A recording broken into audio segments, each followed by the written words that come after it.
আল্লাহ রাব্বুল আলামিন কুরআনুল কারীমের মধ্যে কসম করেছেন আল ফাজর ওয়া লায়ালিন আশর, আল্লাহ 10 রাতের কসম করেছেন সূরা ফজরের ভিতরে। অধিকাংশ মুফাসসিরিনে কেরাম বলেছেন আল্লাহ যে 10টা রাতের ব্যাপারে কসম করেছেন সেই 10টা রাত হচ্ছে এই জিলহজ মাসের প্রথম 10 রাত, প্রথম 10টা রাত। আল্লাহ যদি কোনো বিষয় নিয়ে কসম করেন বুঝতে হবে সেই বিষয়টার গুরুত্ব রয়েছে, সেই বিষয়টার গুরুত্ব রয়েছে। রাসূলুল্লাহ সাল্লাল্লাহু আলাইহি ওয়াসাল্লামের হাদিসের মধ্যেও আমরা জিলহজ মাসের প্রথম 10 দিন যে হেলায় ফেলায় কাটানো উচিত নয় সেটা আমরা বুঝতে পারি। আন ইবনে আব্বাস قال أن رسول الله صلى الله عليه وسلم قال, ইবনে আব্বাস থেকে বর্ণিত তিনি বলেন রাসূলুল্লাহ সাল্লাল্লাহু আলাইহি ওয়াসাল্লাম বলেছেন মা মিন আইয়ামিন আল আমালুস সালিহু ফিহিন্না আহাব্বু ইলাল্লাহি মিন হাযিহিল আইয়ামিল আশর, আল্লাহর কাছে যত দিন আছে অন্য সকল দিনের চেয়ে এই 10 দিনে যে নেক আমল করা হয় তা সবচেয়ে বেশি পছন্দনীয়। অর্থাৎ জিলহজ মাসের প্রথম 10 দিন আপনি যে নেক আমলগুলো করবেন এই নেক আমলের এত প্রিয়, এত পছন্দ আল্লাহর কাছে যে অন্য কোনো দিনের নেক আমল এতটা প্রিয় নয়, এতটা পছন্দনীয় নয়।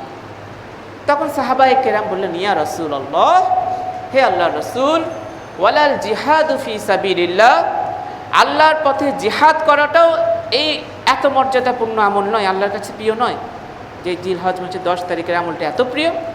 আল্লাহ রাসূল বললেন লা, না, ইল্লা রাজুলুন, ওই ব্যক্তির কথাটা ভিন্ন, খারাজা বিনাফসিহি ওয়া মালিহি ফালাম ইয়ারজি মিন যালিকা বিশাই, সে নিজের জান এবং মাল নিয়ে আল্লাহর পথে জিহাদের জন্য বের হয়ে গেছে, কোনো কিছু নিয়ে সে আর ফিরে আসতে পারেনি, অর্থাৎ শাহাদাত বরণ করেছে।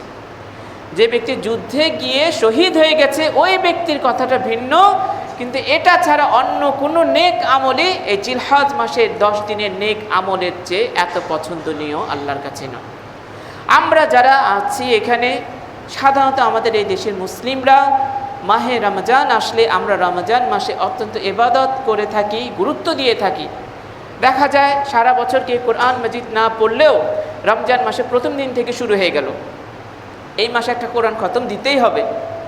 দান খয়রাত বিভিন্ন ইবাদত আমরা রমজান মাসে শুরু থেকেই আমরা সবার একটা লক্ষ্য করি। হাদিস অনুযায়ী এটা অনুমান করা যাচ্ছে যে যেহেতু বলছে কোনো দিনের নেক আমলই এই 10 দিনের মতো পছন্দনীয় নয় আল্লাহর কাছে, তাহলে বোঝা যাচ্ছে হয়তো রমজান মাসের আমলের চেয়েও বেশি পছন্দনীয় আল্লাহর কাছে। অথচ আমরা মুসলিমরা দেখা যায় জিলহজের 10 দিনে আমরা নেক আমলের ব্যাপারে খুব উদাসীন। আমাদের সমাজে সেই রকম ইবাদতের পরিবেশটা আমরা লক্ষ্য করি না। সমাজেরটা আলাদা কথা, নিজেদের ব্যক্তিগত জীবনেও আমরা দেখি না যে খুব একটা আমাদের ভিতরে আগ্রহ সৃষ্টি হচ্ছে যে জিলহজ মাসের 10 দিনের এত ফজিলত, তাহলে আমি এই 10 দিনের ভিতরে বেশি বেশি কোরআন মাজিদ পড়বো, তাসবিহ তাহলিল পড়বো, ইত্যাদি ইবাদতগুলো আমি করার চেষ্টা করব। আমাদের এই বিষয়ে চর্চাটা অভাব, এই চর্চাটা আমাদের ব্যক্তিগতভাবেই এখন থেকে আমাদের চালু করাটা উচিত। কারণ আল্লাহ রাব্বুল আলামিনের কাছে অত্যন্ত পছন্দনীয় এই 10 দিনের নেক আমল। যেমন নবী করিম সাল্লাল্লাহু আলাইহি ওয়াসাল্লাম এর হাদিস ইবনে ওমর থেকে বর্ণিত, তিনি আল্লাহ রাসূল বলেছেন এই জিলহজের 10 দিনের ব্যাপারে ফাকসিরু ফিহিন্না মিনাত তাহলিলি ওয়াত তাকবীরি ওয়াত তাহমিদ। মুসনাদে আহমদের মধ্যে হাদিসটা বর্ণিত হয়েছে। আল্লাহ রাসূল বলছেন যে তোমরা এই 10 দিন জিলহজ মাসের যে প্রথম 10 দিন, এই 10 দিন আসলে তোমরা কি করবে? বেশি বেশি করে তাহলিল পড়বে। তাহলিল কাকে বলে? আমরা সাধারণত বলি কি লা ইলাহা ইল্লাল্লাহ, এই যে এক একা তাসবিহ পড়ি, সর্বোত্তম জিকির এটা লা ইলাহা ইল্লাল্লাহ। আল্লাহ রাসূল কি বলেন? জিলহজের 10 দিন আসবে, তোমরা এই 10 দিনের মধ্যে বেশি বেশি করে তাহলিল পড়বে, মানে লা ইলাহা ইল্লাল্লাহ পড়তেবেন। তারপরে কি তাকবীর পড়বেন, আল্লাহু আকবার আল্লাহু আকবার এভাবে বলতে পারেন। অথবা ঈদের যে আমরা তাকবীরটা পড়ি আল্লাহু আকবার লা ইলাহা ইল্লাল্লাহ আল্লাহু আকবার ওয়ালিল্লাহিল হামদ, এই যে তাকবীরগুলো আল্লাহ রাসূল বেশি বেশি করে তাহলিল পড়ো, বেশি বেশি করে তোমরা তাকবীর পড়ো। এবং তাহমিদ মানে কি? আলহামদুলিল্লাহ, আল্লাহর প্রশংসা যেগুলো, অর্থাৎ তাসবিহ তাহলিল তাকবীর এই 10 দিন আল্লাহ রাসূল আমাদেরকে বেশি বেশি করে পাঠ করতে বলেছেন। আমরা যারা এখানে আছি মুসলিমরা, আমরা নিজেরা একটু ভেবে দেখি আসলে কি আমরা বিগত যে 5টা দিন চলে গেল সেই রকম কেউ কিছু করতে পেরেছে কিনা। হয়তো অধিকাংশের অবস্থায় এমন হবে আসলে করি নাই। তাহলে বুঝতে হবে আমরা আল্লাহ রাসূলের এই হাদিসের গুরুত্বটা বুঝতে পারিনি। আমরা আল্লাহ যে পছন্দ করেন এই 10 দিনের নেক আমলগুলো অনেক বেশি, এটা আমরা বুঝতে পারিনি। আমাদের ভিতরে এই বুঝটা আনতে হবে, আমলে পরিণত করার চেষ্টা করতে হবে। আল্লাহ রাসূল সাল্লাল্লাহু আলাইহি সাল্লাম একটি হাদিস তার কতিপয় স্ত্রী থেকে বর্ণিত, কি বলেছেন? রাসূলুল্লাহ সাল্লাল্লাহু আলাইহি ওয়াসাল্লাম কি করতেন? কানা ইয়াসুমু তিসআন মিন যিল হিজ্জাতি। আল্লাহ রাসূল সাল্লাল্লাহু আলাইহি ওয়াসাল্লাম জিলহজ্জে 9টা রোজা রাখতেন। জিলহজ্জে 9টা রোজা রাখতেন। ইবনে নাসাইতে হাসান সনদে হাদিসটা বর্ণিত হয়েছে। তাহলে বোঝা যাচ্ছে এই যে 10 তারিখ পর্যন্ত, আরাফা দিন 9 দিন পর্যন্ত আমরা সিয়াম পালন করতে পারি। বেশি বেশি নফল ইবাদত, কোরআন তেলাওয়াত, সিয়াম এগুলো আমরা রাখতে পারি। কারো ইচ্ছে হলে সে 5টাও রাখতে পারে, কারো ইচ্ছে হলে সে 3টাও রাখতে পারে। আর আরাফাতের রোজাতে নির্দিষ্টভাবে আছেই। আমরা দেখছি যে ইবাদতের মধ্যে আমরা সিয়ামটাকে অন্তর্ভুক্ত করতে পারি। এই জিলহজ্জের প্রথম 10 দিনের 9 দিন যদি পারি আমরা সিয়ামটা রাখতে পারি। এটা কারোর উপর বাধ্যতামূলক নয়, কিন্তু ইবাদতের অংশ হিসেবে আল্লাহর সন্তুষ্টি অর্জনের জন্য আমরা এই আমলগুলো করার চেষ্টা করতে পারি। কারণ আল্লাহ রাসূল সাল্লাল্লাহু আলাইহি সাল্লাম বলেছেন হাদিসের ভিতরে, কি আফদালু আইয়ামিদ দুনিয়া আইয়ামুল আশরি।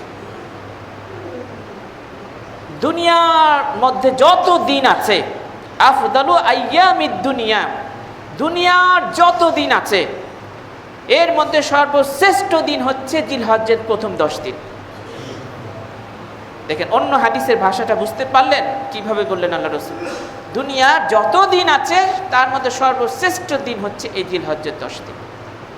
তাহলে এই দিনটা আমরা ইবাদত বندگির মাধ্যমে কাটানোর জন্য অবশ্যই চেষ্টা করব।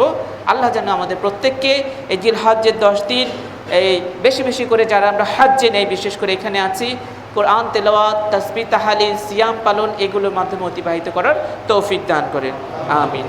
জিলহজ্জের এই করণীয় দিনগুলোর ভিতরে আমাদের খুব কাছাকাছি আরেকটা দিন আসছে, সেটা হচ্ছে কি হাজী সাহেবরা যেদিন আরাফার দিন ময়দানে থাকবেন, আমরা যারা আরাফার বাইরে আছি, হাজী না, আমরা সকলে সিয়াম পালন অবস্থায় কাটাবো। রাসূলুল্লাহ সাল্লাল্লাহু আলাইহি সাল্লাম আরাফাত দিনে সিয়ামের ফজিলত সম্পর্কে যে হাদিসটা বলেছেন আমরা তো প্রায় সকলেই জানি। আল্লাহ রাসূল সাল্লাল্লাহু আলাইহি সাল্লাম কি বলেছেন?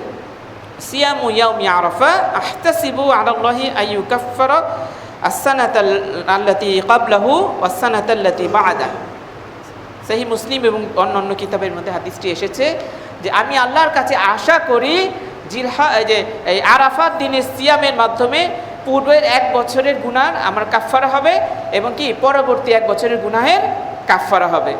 আমরা যারা আছি মুসলিমরা আরাফার বাইরে, সারা বিশ্বের মুসলিম যদি এই আরাফার সিয়ামটা পালন করতে পারে তাহলে তিনি ইনশাআল্লাহ 2 বছরের গুনাহের মাফের একটা ব্যবস্থা হবে, তার জন্য কাফফারা হবে।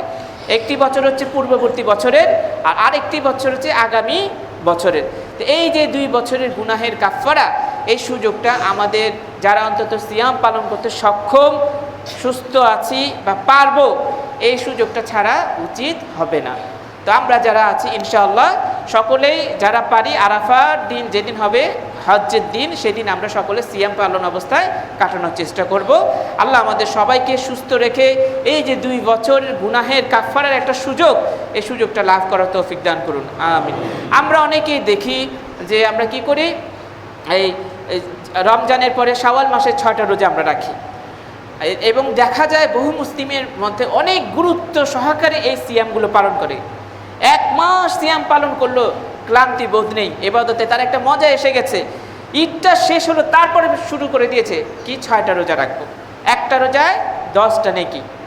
আর আরাফাতের একটা রোজায় কি বললেন? 2 বছরের গুনাহ মাফের ব্যবস্থা। তাহলে বোঝা যাচ্ছে কি অনেক গুরুত্ব। আমরা শাওয়াল মাসের সিয়ামকে যেমন গুরুত্ব দেব, আরাফার সিয়ামকে কিন্তু হালকা নজরে দেখা যাবে না, কারণ এটা একবারে নির্দিষ্ট বলেই দিয়েছে 2টা বছরের গুনাহ মাফের নিশ্চয়তা আল্লাহর কাছে আশা করেছে আল্লাহ রাসূল সাল্লাল্লাহু আলাইহি সাল্লাম। তো আমাদেরকে এই সিয়াম রাখার চেষ্টা করতে হবে। যেদিন আরাফা বসে, যেহেতু হাদিসে ইয়াউম শব্দ আছে, ইয়ামে আরাফা, সেদিনই আমরা সিয়াম পালন করব। আমাদের দেশ অনুযায়ী যে 9 তারিখ হয় সেই দিনও আমরা সিয়াম পালন করতে পারি, কারণ আমরা জানি জিলহজ্জের ঈদের আগ পর্যন্ত 9টা দিন আমরা বিভিন্ন ইবাদত বন্দেগী যদি করতে পারি আল্লাহর কাছে এটা কি অত্যন্ত পছন্দনীয়। আর সিয়াম পালন করাটাও যেহেতু অত্যন্ত পছন্দনীয় বা একটা ভালো আমল, আমরা আমাদের দেশের 9 তারিখ অনুযায়ী সেদিন রাখতে পারি। কিন্তু আরাফা যেদিন বসবে সেই দিন আমরা যেন মিস না করি। যেদিন আরাফা বসবে হজ্জের দিন সেদিন আমরা সিয়ামটা রাখবো এবং পরের দিনও আমরা রাখতে পারি। আর কেউ যদি পারে 1 তারিখ থেকে একেবারে 9 তারিখ পর্যন্ত রাখবে তাহলে তো মাশাআল্লাহ খুব ভালো। হ্যাঁ, তিনি অত্যন্ত সুন্দর একটা আমল করলেন জিলহজ মাসের ফজিলতটাকে তিনি লুফে নেওয়ার জন্য।